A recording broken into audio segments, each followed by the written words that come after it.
Bienvenue.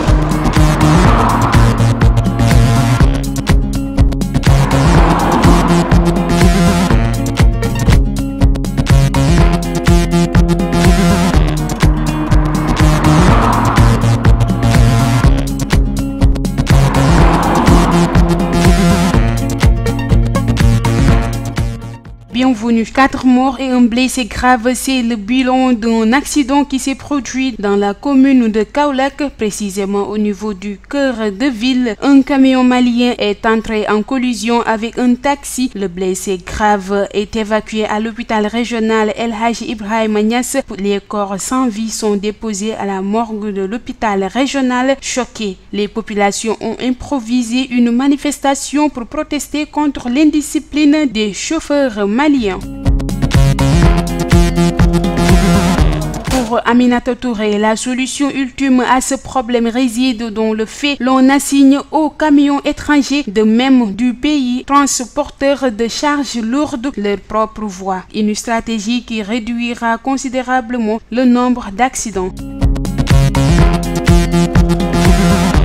Après avoir dépêché une délégation suite au rappel à Dieu du Khalif Thiénaba, Serigne Abdourahim Seck, le chef de l'État Macky Sall a effectué le déplacement pour présenter ses condoléances aux successeurs du défunt Khalif Serigne Assane Seck. À l'occasion, il a annoncé que le gouvernement a débloqué près de 800 millions de francs CFA pour y construire la maison des hôtes. Mort subite d'un chauffeur d'un des architectes du palais présidentiel. La visite du président Macky Sall à Thiénaba ce week-end pour présenter ses condoléances a été endeuillée par la mort d'un chauffeur après avoir garé son véhicule devant le domicile du khalife. Le Khalif général des Mourides, Serigne Mountakha Mbacké, a dépêché un émissaire pour présenter ses condoléances aux familles des 8 victimes du dernier accident sur l'autoroute Ila Touba. Le gouverneur au chevet des populations sinistrées, Gorgui Mbaye, s'est rendu au chevet des populations de Touba, dont les demeures ont été envahies par les eaux de la station de pompage de Keur Niang en vue de trouver les solutions urgentes à leur situation jugée alarmante. Le chef de l'exécutif régional a promis l'aménagement des écoles et des bâches par la direction de la protection civile pour le recasement des familles sinistrées. L'État du Sénégal a un projet de recensement des Sénégalais vivant à l'étranger aux États-Unis. Le travail a démarré. C'est le consul général qui le confirme. El Hadji Amadou Ndao a également évoqué la situation des Sénégalais vivant sur le sol américain. Les dossiers des Sénégalais assassinés aux États-Unis, notamment l'incendie criminel de la famille Ndiol et le meurtre d'Abbas Mbaye.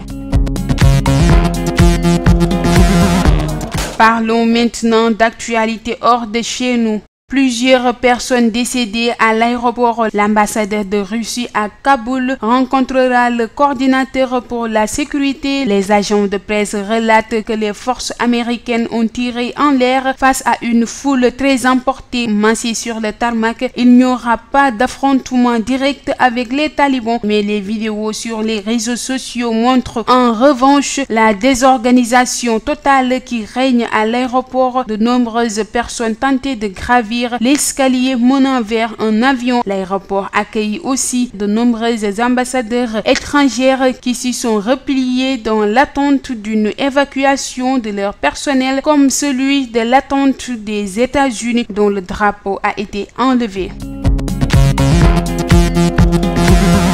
Parlons de sport. L'équipe du Sénégal débutera son stage de préparation après le week-end européen, dernière période avant les dates FIFA de septembre. En effet, la CAF a programmé le match contre le Togo seulement 2 jours après le début de la préparation des Lions. Du coup, les Lions n'arriveront pas à temps en sélection. En effet, Ils seront attendus le 30 août 2021 à l'hôtel Radisson de Diamniadio, lieu qui sert de rassemblement pour les hommes d'Aliou Cissé. Ils devront effectuer leur première séance le jour même, notamment le soir au stade Lat Dior de Thiès. D'ailleurs, Aliou Cissé devra faire avec, mais le temps presse déjà.